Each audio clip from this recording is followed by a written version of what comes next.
Walaupun Malaysia dan Indonesia adalah dua negara yang asing, kedua-dua negara ini terletak di benua yang sama. Mereka mengandungi beribu-ribu pulau unik yang mempunyai bahasa, bangsa dan budaya yang berbeza. Benua ini dikenali sebagai Alam Melayu. Pada zaman 700, kuasa yang paling dominan di Alam Melayu ialah Kerajaan Srivijaya. Mereka mengawal perdagangan melalui laut. Peniaga-peniaga Srivijaya telah mengesan peningkatan orang asing yang tiba di Alam Melayu dari barat menaiki kapal. Orang asing ini merupakan orang Muslim dari Persia, Oman, India, Yemen dan Somalia. Mereka berlayar di laut untuk mencari peniaga baru. Selepas 100 tahun, pada zaman 800, orang Muslim telah menjadi peniaga dominan di Alam Melayu. Kerajaan Srivijaya telah melihat fenomena ini sebagai peluang untuk menghubungi perdagangan rempah ratus dalaman mereka dengan seluruh dunia. Orang Muslim mula menetap di kawasan utara dan barat Pulau Sumatera. Pulau Sumatera merupakan pulau utama di bawah kawalan Srivijaya. Dalam masa yang singkat, Kesultanan Muslim pertama pun muncul. Di utara Pulau Sumatera terdapat sekelompok kerajaan yang tidak dapat dikawali sepenuhnya oleh Kerajaan Srivijaya. Satu kerajaan dalam kelompok itu terletak di Bandar Perlak.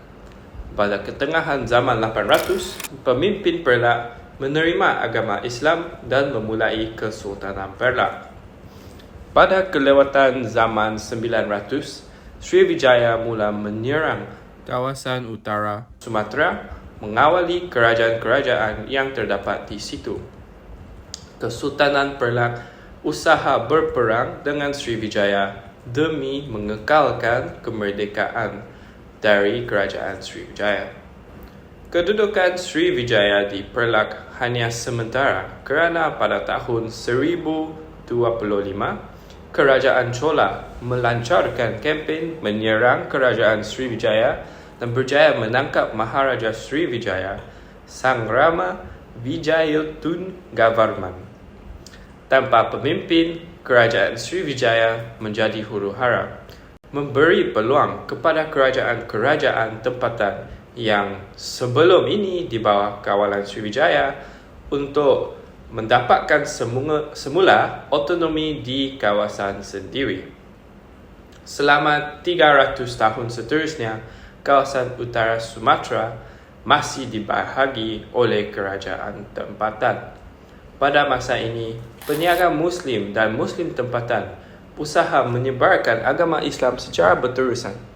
Peniaga Muslim mula melayar ke tempat lain seperti Pulau Maluku, Jawa Timur dan juga Peninsula Melayu.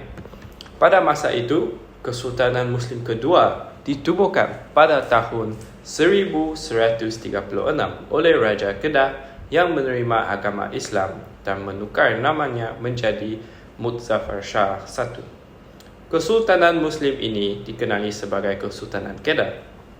Orang Muslim meneruskan usaha untuk menyebar agama Islam ke seluruh Alam Melayu, tetapi proses ini mengambil masa yang lama. Pada tahun 1267, Sultan ke-17 Kesultanan Perlak, Sultan Makhdum Alaidin Maluk Muhammad Amin Shah II Johan Berdaulat telah mengawini anak perempuannya, Puteri Gangga, kepada Raja-Kerajaan Pasai, Marasilu.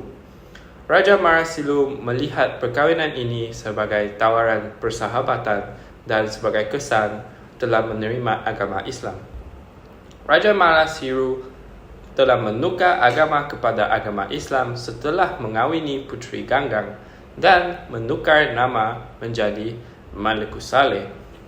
Kesultanan Pasai pun ditubuhkan. Kedua-dua kesultanan ini bekerjasama menyebarkan agama Islam ke kawasan lain di Asia Tenggara. Ulama-ulama Islam dihantar ke kerajaan berdekatan melapasi Selat Melaka untuk menyebarkan agama Islam di Peninsula Melayu.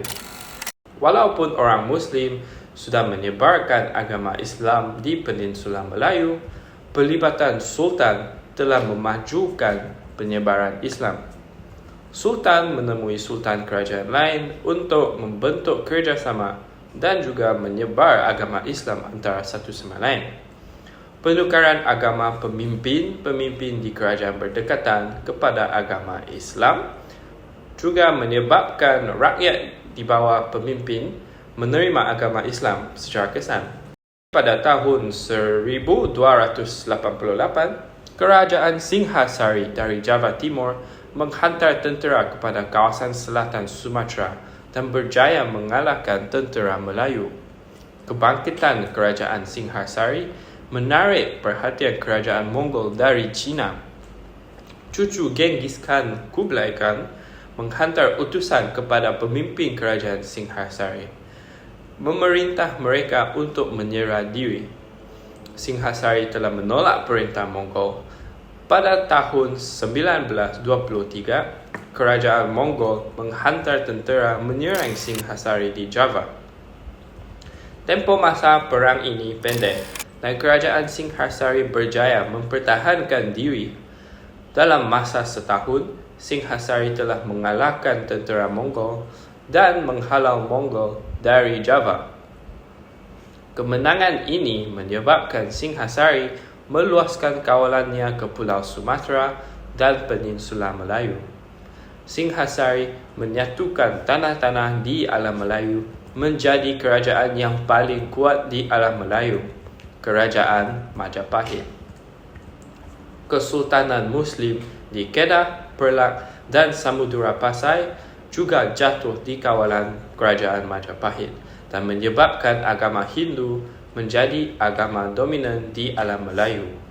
Pada tahun 1398, Kerajaan Majapahit menyerang Singapura, sebuah kerajaan Buddhis yang memperoleh kuasa daripada ikatan dengan Kerajaan Mongol.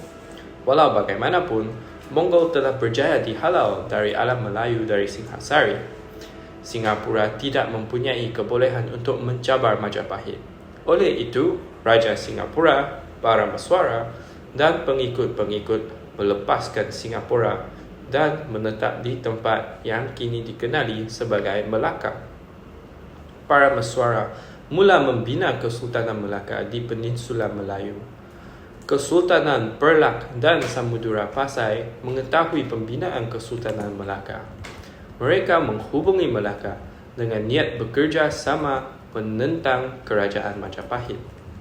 Sultan Samudera Pasai menawar anak perempuannya kepada Sultan Parameswara untuk dikawini. Parameswara telah menerima penawaran Sultan Samudera Pasai dan juga menerima agama Islam.